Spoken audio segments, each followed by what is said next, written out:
Hai, perkenalkan kami dari kelompok 4 yang beranggota Cynthia Faradina, Atifah Miswar, Hadana Maulidia, Tasya Alifah, Cud Azara Chwani, Muksalmina, Katrunada, Furina Risa, dan Asyifa Putri Atollah.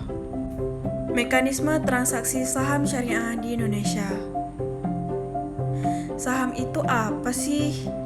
Ada dua pengertian saham. Yang pertama, saham konvensional, kedua, saham syariah. Saham adalah surat berharga yang menunjukkan kepemilikan perusahaan, sehingga pemegang saham memiliki hak klaim atas dividen atau distribusi lain yang dilakukan perusahaan kepada pemegang sahamnya, termasuk hak klaim atas aset perusahaan dengan prioritas setelah hak klaim pemegang surat berharga dan dipenuhi jika terjadi likuiditas. Saham syariah adalah sertifikat yang menunjukkan bukti kepemilikan suatu perusahaan yang diterbitkan oleh emiten yang kegiatan usaha maupun cara pengelolaannya tidak bertentangan dengan prinsip syariah. Pasar modal syariah dalam konteks saham syariah pada dasarnya tidak boleh mengandung transaksi ribawi, transaksi garat, dan juga tidak boleh bergerak pada sektor yang diharamkan oleh syariah. Pasar modal ini seharusnya bebas dari transaksi yang tidak beretika seperti manipulasi pasar, insider trading, dan short selling. Transaksi pembelian dan penjualan saham di pasar modal syariah tidak boleh dilakukan secara langsung dan dilarang dalam Islam. Proses penawaran umum pada pasar modal terdiri dari proses emisi dan perdagangan di bursa efek. Pada proses emisi, perusahaan mengajukan permohonan pendaftaran kepada Bapepam di Jakarta melalui penjamin emisi atau underwriter dengan melampirkan anggaran dasar, akte pendirian perusahaan, prospektus, laporan keuangan yang telah diaudit, perjanjian emisi efek, comfort letter, legal opinion, serta dokumen-dokumen lain yang dibuat dalam rangka emisi. Apabila menurut hasil evaluasi Bapepam perusahaan tersebut telah memenuhi persyaratan untuk go public, maka proses terakhir yang harus dilakukan adalah pendapat akhir yang bersifat terbuka untuk umum. Selanjutnya adalah perdagangan di bursa efek, yakni pencatatan efek-efek dari perusahaan yang wajib dicatat di bursa efek untuk diperdagangkan.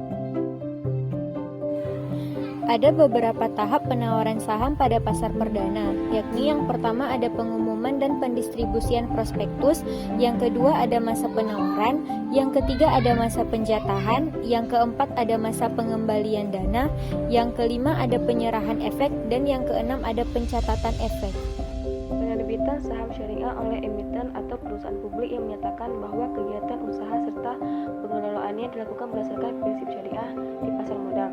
Emiten dan perusahaan publik tersebut wajib mengikuti ketentuan umum pengajuan pertanyaan pendaftaran atau pedoman mengenai bentuk dan isi pertanyaan pendaftaran perusahaan publik, serta ketentuan tentang penawaran umum yang terkait lainnya yang diatur oleh Bapepam LK, dan mengungkapkan informasi tambahan dalam prospektus bahwa kegiatan usaha serta pengelolaan usahanya berdasarkan prinsip syariah di pasar modal. Secara umum, perusahaan yang akan menerbitkan efek syariah harus memenuhi ketentuan sebagai berikut. Yang pertama, memuat ketentuan bahwa kegiatan usaha serta cara pengelolaan usaha dilakukan berdasarkan prinsip-prinsip syariah di pasar modal di dalam anggaran dasarnya.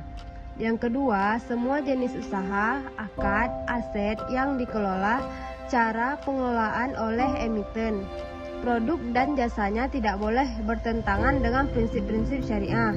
Yang ketiga, emiten dan perusahaan publik tersebut memiliki anggota direksi dan komisaris yang mengerti dan paham mengenai kegiatan-kegiatan yang bertentangan dan tidak bertentangan dengan prinsip syariah.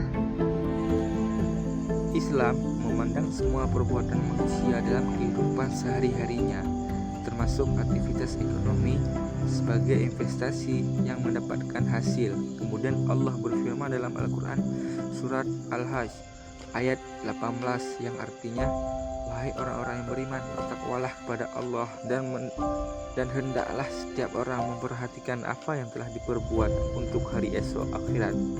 dan bertakwalah kepada Allah, sungguh Allah maha teliti terhadap apa yang kau kerjakan. Dari ayat di atas, penafsiran hendaklah setiap orang memperhatikan apa yang telah diperbuatnya untuk hari esok, yaitu melakukan investasi akhirat dengan melakukan amal soleh sejak dini untuk bekal di akhirat kelak.